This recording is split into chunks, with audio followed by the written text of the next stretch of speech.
Hey, welcome back to my driveway series. I'm Chuck Fasst, and I continue to struggle with my old Chevy van.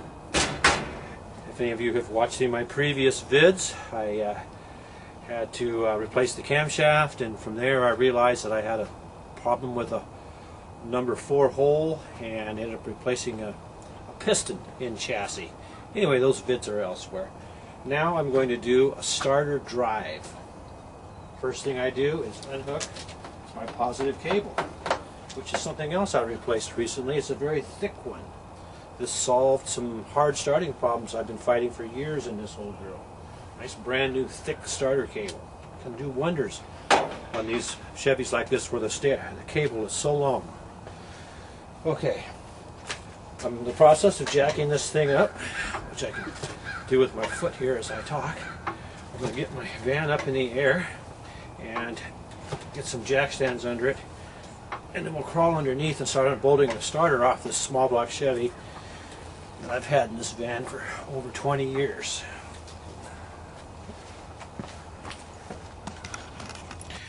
Alright, I want to go over pulling the starter out because a lot of times that's the worst part of this. I have decided to pull the doghouse back on my old van and go at it from the top. Now there's all kinds of ways to get a starter out, but you can see my cable, my new cable that I put on, snaking into it right there, hooking onto the large terminal on the end of the solenoid on this thing. Now over here, I believe it will take 11-30 seconds down here on the solenoid terminal. This is the terminal that supplies the juice that makes your starter kick out and turn over. Okay, I wanted to get a little more specific about what's going on the starter solenoid. Old timers know this stuff, but a lot of people I know don't. So I'm using the screwdriver to point at the main terminal. Okay. That is the battery cable hooked on there. And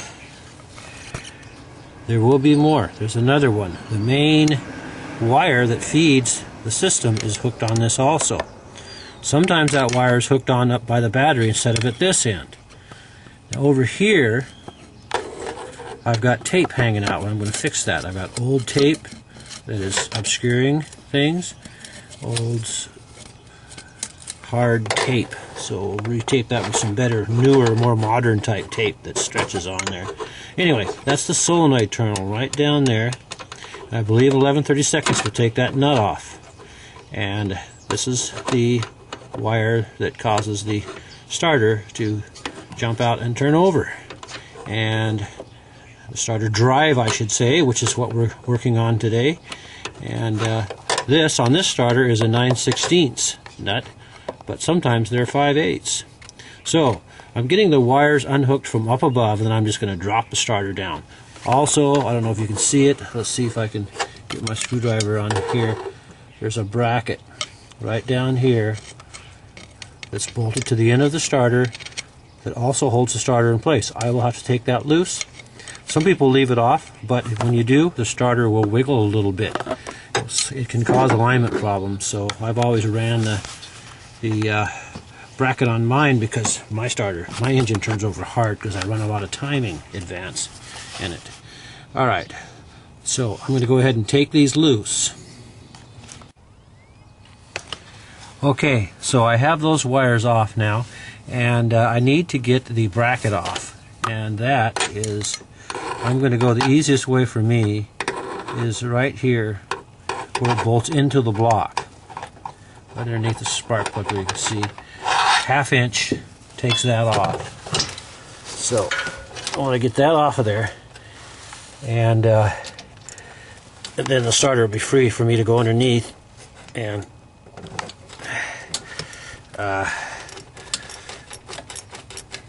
grab the 2 bolts, the 9/16 bolts out of the bottom, and the starter will drop out. Hopefully not on my head, because there's nothing holding it in now but those 2 bolts. So there we have it. Alright, now, so, like I pointed out, that is where the main cable hooked up. Right here is the inside terminal. That's the solenoid terminal. That's where you always hook the wire. That can be confusing. Just remember, it always points towards the inside, towards the block. There's another terminal right here, which is rarely ever used anymore. Used to be used back in the old days when we had ballast resistors on some older cars, and we don't need it. So that's the one we work with, that one and the main one. Okay. Okay, now I'm underneath, so I broke out my trusty little impact. I took my wheel off so I'd have easier access. So I'm going to use it to do my starter and try a little one-handed trickery here. Let's see how far I can get with this. Well, already I got a problem. I can't get on one bolt. I've got cooler lines in the way. Alright, let's go ahead and... My old impact wrench doesn't hold the sockets on, so it's another hassle. But we can go ahead and maybe get this one off. Let's try. They're on tight. We generally put these on real tight. Alright, there goes one. Now let's get an extension or something so I can get at that other bolt. Now this is tricky. The starter can come crashing down. Let's see if we can get it on. Okay, we got it on there one-handed. Oh wow. Alright, here we go. Alright, it's just about to come out, so we're going to go ahead and drop it down.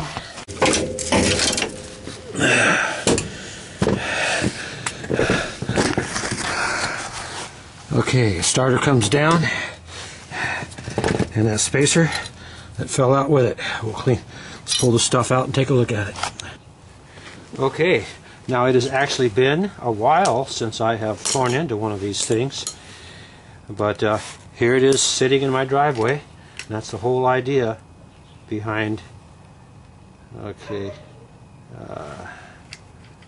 we have to figure out what size that is.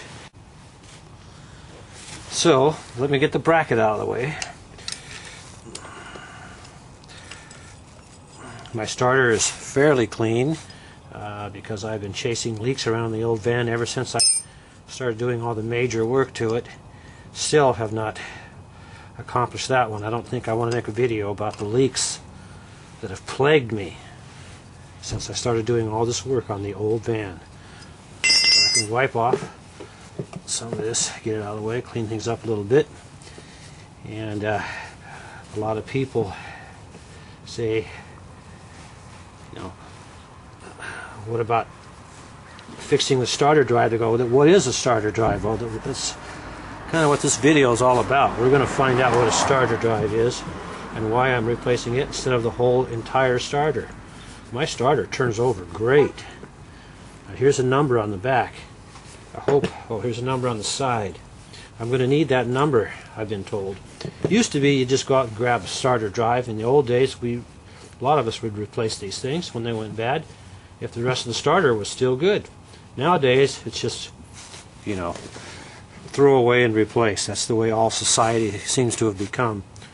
And that's the way parts are built. Parts are built cheaply, even by expensive brand name companies nowadays. They're built to be one thing breaks, you throw the whole thing out, and that's how people are being raised up to think that the world is. But the industrial world didn't start out that way. Stuff was made durable, and stuff was fixed and repaired often before the whole thing would be thrown out. So here is the starter. There's my number. I'm going to have to get off the side of the barrel.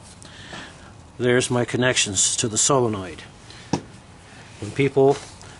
Some of you may have seen people take a screwdriver and go in and start them. They go from the main terminal to this inside terminal. Touch right there, and that's the way you can test a starter if you hook power to it. And that's the solenoid connection there. Alright, now we can go ahead and get after this. I'll take the battery connection off from the solenoid right here.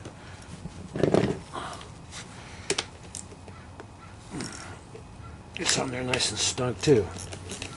We'll get that off, and using a 5/16, had to break down and buy myself a new socket from Sears. I wore out my old one over the years, 30 years of wrenching and whatever. Okay.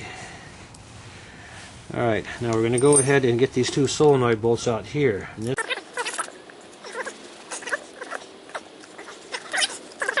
should probably get myself a little tray to put all my small parts in. Alright, then I twist this. Spring pressure pops it out. Off comes the solenoid. Off comes the spring. Even the spring looks pretty nice. But we need to get in here. Alright. A solenoid is nothing more than a set of coils with a solid bar in the middle. That a set of electromagnetic current goes through and causes this bar to move and push that starter gear into the flywheel right here. Right there. Behind it is the starter drive, right down here. I see a number on it. I think maybe I should get that number off of there. We have to take the starter apart to get at this thing.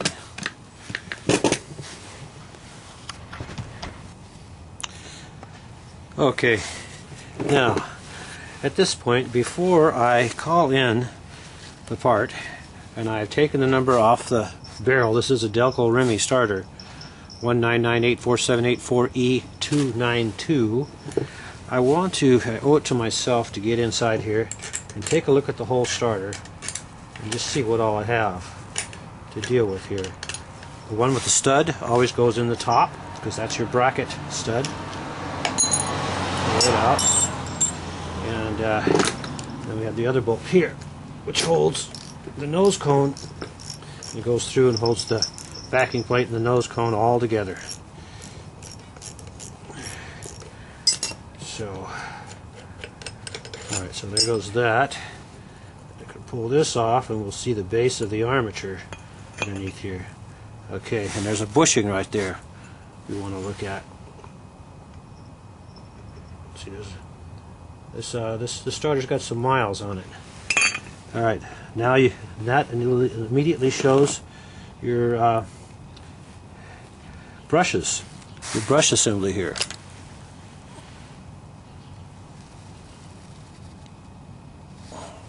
Alright, these brushes are worn, but they have life left in them, quite a bit of life. These are your commutator strips on your armature right here. You will soon see those closer together. Now on the back I have, in this case, it looks like I have one of these bushings and another. It looks like there's several. This is no doubt a rebuilt alternator. Starter. This is no doubt. This is no doubt a rebuilt starter. Get these things. Well, and there's a fiber washer right here on the end. Alright, so we've got all these 4 washers on this thing on the back. Let's just put them back on for now. Okay. So now that loosens up. The front nose cone should come out of here.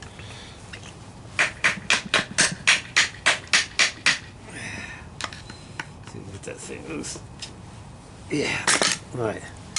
So it's loose, and then it just takes a little bit of jimmying around to get it apart.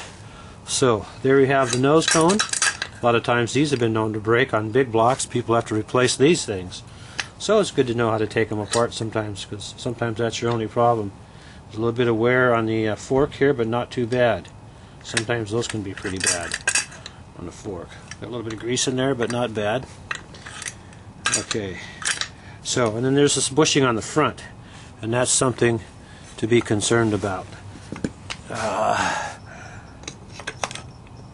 See, there's a little play on that bushing on the front there. So anyway, here be your starter drive right here. That's it, right there.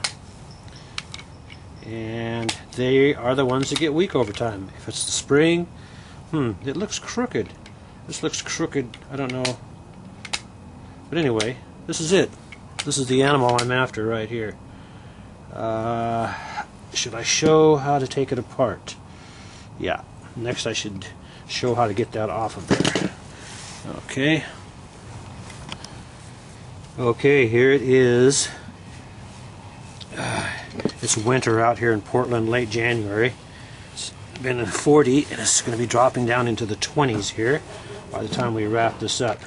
Now I've taken this little washer off. I had to actually tap it out with use a screwdriver and so forth. It fit tight on here, but it's got a little ridge on it, and it goes in there and it closes up against here. I've never known them to be tight, but it doesn't bother me. So I got it off. I'm going to drop it in the small parts bin that I got here, and now I'm going to show you how to take the little clip off that holds this drive on to the armature shaft. I've got this is like a 15 deep, but I think in the past I've used like a 9/16 deep socket. Hopefully this will work. Oh, I don't have anything to pound with. Oh, here's a 3/4 inch wrench. Let's try that. Okay. Yeah, that's all it took. Alright, put that back. Okay, so I just knocked the little sleeve off the little clip that's right here. Comes out, little clip, little round clip right there, so I can slide it off. I can take that sleeve off, and the whole thing will come off of here. So let's see if I can. I don't know if I can use a screwdriver or something to get this off of here. I might have to fumble around a bit to get it off. Yeah, my fingers are getting a little cold. It's getting kind of cold.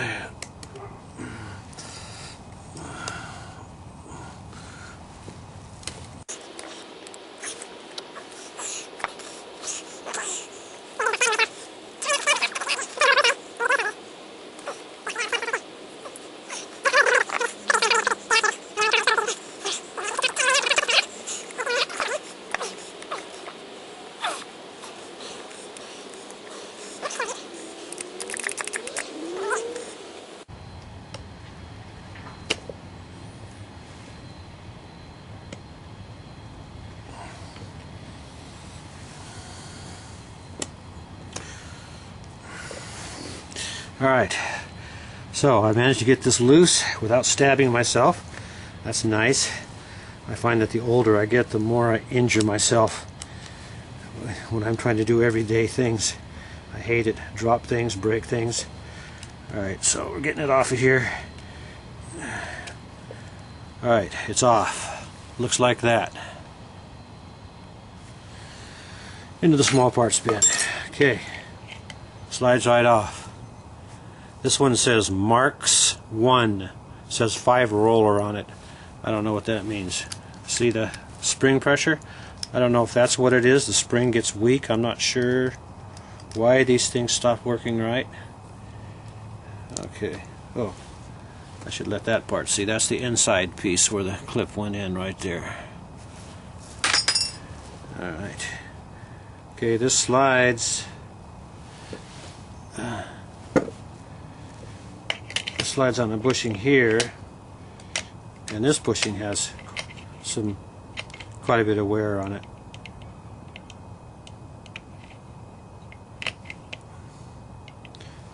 See, so that's kind of a factor too. It's nice to have that nice and tight. It used to be you could buy old kits, rebuild kits back in the day, and they would have these bushings and you know, parts for your solenoid, which we'll probably take a look at too here after a bit, and I like your brushes. And I don't have to do this, but I might as well pull this out. And I'm going to go ahead and yank this out of the brushes now. Okay, there's your armature. There's your brushes.